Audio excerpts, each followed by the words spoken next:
You can unclog your sink in just a few seconds without spending money on plumbers or expensive chemicals. A kitchen sink often gets blocked by simple things like food particles or built-up grease. Empty the sink and pour half a bottle of dish soap into the drain, then close the drain and fill the sink with hot water. The water should be as hot as possible to break down grease and food particles. Leave the mixture for 10 minutes to boost its effect. After that, drain it completely. This simple but effective routine should be done regularly to keep the sink in good condition. It's also worth remembering to care for your sink daily. A good habit is pouring plenty of hot water down the drain after each wash.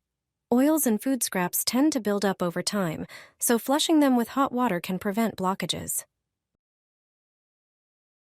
By following these steps, you'll avoid sink clogs and keep the kitchen drain running smoothly.